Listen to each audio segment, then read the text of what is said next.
भक्तों को, राम भक्तों पर गोलियां चलवाई। यही मुलायम सिंह जो आज दुनिया में नहीं है, पूरे राम भक्तों पर गोलियां चलवाई। आज वही राम मंदिर के लिए राम सबके हैं। अरे राम भक्तों पर गोलियां चलवाई, क्या ये दर्शन करने तक नहीं गए। और लखनऊ से कौन जीत रहा है? लखनऊ से राजनाथ जीत रहे हैं, हमारे यहाँ मुकेश जीत रहे हैं। लखनऊ से सब बीजेपी निकल रही है। भारतीय जनता पार्टी चुनाव जीतेगी, पूरे से अच्छे वोट से जीत रहे हैं। सॉरी 70 साल से रहा राज, उनका राज रहा।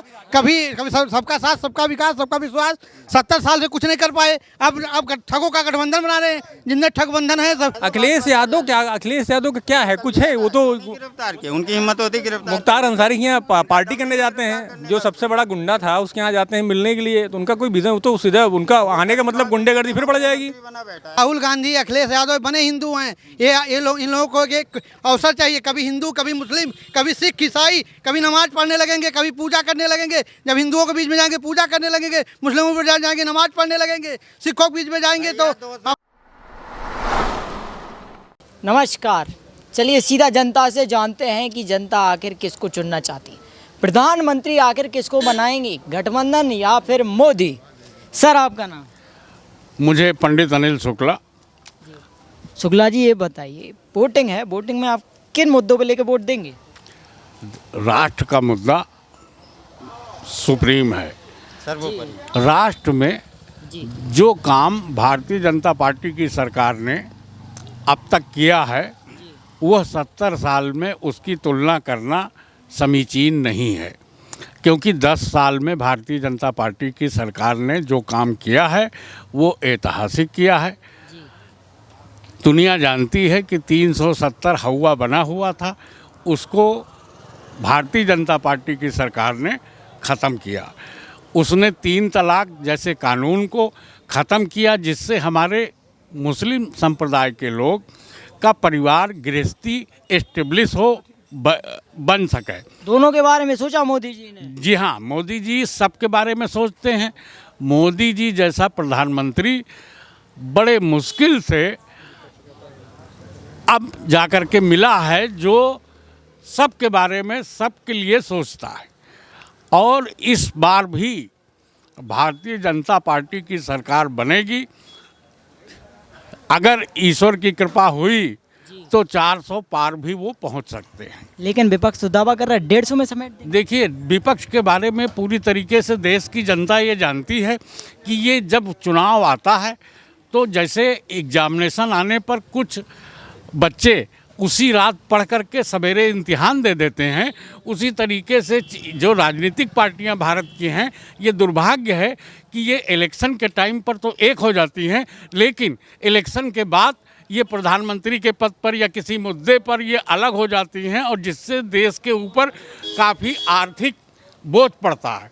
इसलिए जनता अंदरूनी मन से ये जानती है कि अगर हम इंडिया गठबंधन को विजय देते हैं तो साल 6 महीने में हमें पुनः भारत का चुनाव कराना पड़ेगा। इसलिए वो पूरी इत्मीनान से भारतीय जनता पार्टी की सरकार को अभी और समय देंगी, जनता देगी, जिससे देश में जो और काम पेंडिंग हैं उनको भारतीय जनता पार्टी की सरकार करे। जी सर कह रहे हैं गठबंधन आने से दोबारा चुनाव कराने पड़ेंगे। हाँ बिल्कुल, ऐसे कराना पड़ेगा। हैं? बोल रही है, सही बात है। हाँ सही बात है। क्यों, क्या वजह है? अरे राष्ट्र का इतना विकास किया है। वो तो कह रहे हैं कुछ काम नहीं किया। अरे उनके कहने से क्या होता, उन्होंने क्या किया पहले वो बता दें। कह रहे इतना काम कर दिया, इतना किसी ने नहीं नहीं नहीं नहीं, देश में बिल्कुल काम हुआ है। राष्ट्र सुरक्षा सबसे बड़ा, और कानून व्यवस्था जो यहाँ पे सही हुई है योगी सरकार में, वो मेन मुद्दे हैं ये बस। कानून हुआ। हाँ, बिल्कुल बिल्कुल कानून सुरक्षित हुआ है। सर क्या ऐसा है सर, मेन जो मुद्दा है कोई सोच ही ना रहा है। बेरोजगारी, महंगाई कहाँ जा रही भाई? हमारे मूलभूत 3 चीज़ है ना, लिखाई, दवाई, सिंचाई। इस पर कभी ध्यान दिया मोदी ने? ध्यान ही नहीं दिया। रही बात 370 इनके बाप का नहीं था जो इन्होंने हटाया। अरे वो आर्टिकल्स होता है सर, इन्होंने आर्टिकल चेंज की।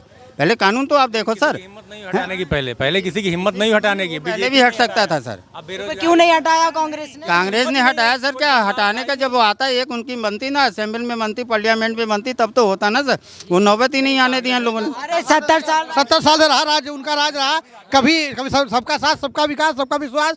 70 साल से कुछ नहीं कर पाए। अब ठगों का गठबंधन बना रहे हैं, जिनमें ठगबंधन है सब गठबंधन। जी वो है सर। रॉकेट कुल मिसाइल मिला के बेच यही रहे हैं आपको मैं बता दूं, आपके मीडिया की तरफ से मैं बता रहा हूँ, लखनऊ बनारस छोड़ के बाकी 78 सीटों पे लड़ाई टक्कर की, चाहे रायबरेली हो, चाहे अमेठी हो, चाहे सुल्तानपुर। सूफड़ा फिर साफ हो जाएगा गठबंधन का पहले की तरह। और लखनऊ से कौन जीत रहा है? लखनऊ से राजनाथ जीत रहे हैं, हमारे यहाँ मुकेश जीत रहे हैं। लखनऊ से सब बीजेपी निकल रही है, भारतीय जनता पार्टी चुनाव जीतेगी। पूरे अच्छे वोट से जीत रहे हैं, सॉरी। सेफ जोन में है, बीजेपी आएगी, बीजेपी गवर्नमेंट बनेगी और बीजेपी का विजन सही है। बाकी कुछ क्षणिक जो है लेकिन गठबंधन का कहीं कुछ नहीं है। गठबंधन के सब सारे चोर मिलके उन्होंने अपना एक स्टैंड खड़ा किया है, उसमें किसी का उनका विजन ही नहीं है। गठबंधन में कौन प्रधानमंत्री बनेगा उनका निश्चित ही नहीं है। अगर इनके दुर्भाग्य से लेकिन वो तो कह रहा है मोदी जी ने भेज दिया। अरे यार इलेक्ट्रल बॉन्ड का पैसा आने दो ना, तो ये सब जितनी टोपियां वोपियां छपी हैं ना, सब हथियारी टोपियां हैं। और बताओ, बेच रहे हैं बाहर दूसरे देश में, सब पहले खरीदते थे, इतना ज्यादा बढ़ गया आगे। चाइना पाकिस्तान छाते हैं इंडिया का नाम सुन करके। कहाँ पे जाते हैं? हाँ, कहाँ पे जाते हैं? अमेरिका बुला करके मोदी के वहाँ आओ भगत करते हैं। देखिए, पढ़े लिखों की सही की सरकार का बीजेपी से बढ़िया कोई गवर्नमेंट नहीं है। बाकी 10-20% विरोधी हैं, हर जगह रहते हैं, उसका कोई असर होने वाला नहीं है। ये सब ऐसे इलेक्शन टाइम में बोलते हैं, बाद में हार जाएंगे, कहेंगे ईवीएम में कमी थी, ये बोलेंगे, फिर शांति से बढ़ जाएंगे। केजरीवाल भी तो बाहर आ गए। केजरीवाल आ गए तो आगे क्या उखाड़ लेंगे? कुछ उसका कुछ पॉइंट रहा होगा तभी तो अंदर गए होंगे। अखिलेश यादव भी तो हैं। अखिलेश यादव का क्या है? कुछ है? वो तो गिरफ्तार किया, उनकी हिम्मत होती गिरफ्तार। मुख्तार अंसारी के यहाँ पार्टी करने जाते हैं, जो सबसे बड़ा गुंडा था उसके यहाँ जाते हैं मिलने के लिए, तो उनका कोई विजन, तो सीधा उनका आने का मतलब गुंडेगर्दी फिर बढ़ जाएगी। क्या मतलब वो मुख्तार अंसारी कब्र पे जाएंगे, राम मंदिर नहीं जाएंगे? तो भाई नहीं जाएंगे तो भोगेंगे। जो राम को लाए हैं वही आएंगे, वही का काम चलेगा। जो अपने धर्म का रक्षक नहीं कर पाया, मुस्लिम का रक्षक क्या कर पाएगा? तो सीधे कोई एक आम आदमी वोटर को खुद सोचना चाहिए कि अगर अखिलेश यादव हिंदू हैं तो उनको राम मंदिर जाने में शर्म आ रही, तो मुस्लिम का कैसे वो कर पाएंगे? जो अपना समाजवादी पार्टी के नेता कहते हैं जो राम मंदिर का नक्शा बना है गलत है। बिल्कुल, वो खुद ही गलत हैं। उनको कौन सा नक्शा देखने की तमीज है? उनको कुछ उनको वो क्या जो वहाँ दर्शन करने नहीं जा रहा है वो बना दूसरा। जो वहाँ हिंदू था सर, वहाँ तो बौद्ध था, पूरी प्रतिमाएं लगा के किसी को नागार्जुना बना दिया, किसी को विष्णु बना दिया, किसी कुछ बना दिया सर। आज सुप्रीम कोर्ट के ऑर्डर को अभी भी वो मानने को तैयार नहीं है। हाँ, ये कहना कि बौद्ध का हम होगा, लेकिन सुप्रीम कोर्ट ने एक ऑर्डर किया है और ऑर्डर के बाद ये कहना कि फला का है फला का नहीं है, या हमारे विपक्षी गठबंधन के जो भी नेता हों, अगर वो हिंदू हैं तो उनको राम जन्मभूमि में जाना चाहिए।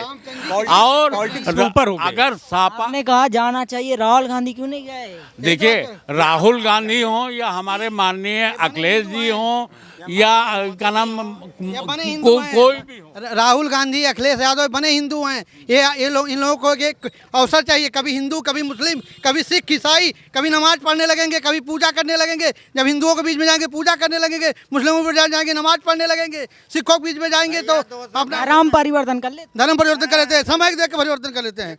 मैं देख के चुनाव भक्तों को, राम भक्तों पर गोलियां चलवाई। यही मुलायम सिंह जो आज दुनिया में नहीं है, पूरे राम भक्तों पर गोलियां चलवाई। आज वही राम मंदिर के लिए, राम सबके हैं। अरे राम भक्तों को गोलियां चलवाई, क्या उतने ये दर्शन करने तक नहीं गए, ये दर्शन करने तक नहीं गए। में बौद्धिस्ट हैं, राम केवल और भगवान जो है हिंदू सनातनी सब इंडिया में है क्या? यहीं घुसा पड़ा है क्या? अरे ये आर्यन आके यहाँ क्या लेथन फैलाए यार? ये इनका इतिहास दिखाओ। लेकिन राहुल गांधी मैनिफेस्टो में कहते हैं 50% आरक्षण मुस्लिमों को देंगे। देखिए वो आएंगे तभी तो देंगे भैया। कहने को कुछ भी कह सकते हैं। हम लोग ये इंदिरा जी की कभी उनको आने नहीं हाथी पर वो कुछ भी कह सकते हैं। इंदिरा जी ने पाकिस्तान को तोड़ा था, इंदिरा जी ने पाकिस्तान को तोड़ा था। बांग्लादेश, पूर्वी पाकिस्तान को बांग्लादेश बनाया था और पाकिस्तान से अलग कर दिया था, इंदिरा जी ने किया था। उसके बाद जो काम कर रहे हैं वो मोदी जी कर रहे हैं और मोदी जी से अच्छा कोई प्रधानमंत्री फिलहाल नहीं होगा। इसके बाद हमारे कॉन्स्टिट्यूंसी के श्री माननीय राजनाथ सिंह प्रधानमंत्री योग्य हैं। इसके बाद अगर मोदी जी रिटायरमेंट लेते हैं तो माननीय राजनाथ सिंह जी लखनऊ के सांसद हैं। वो सबसे पुराने राजनीतिज्ञ हैं और बहुत ही मतलब जो है उनका हृदय साफ सुथरा है। वो प्रधानमंत्री बनने योग्य हैं। चलिए ठीक है, धन्यवाद।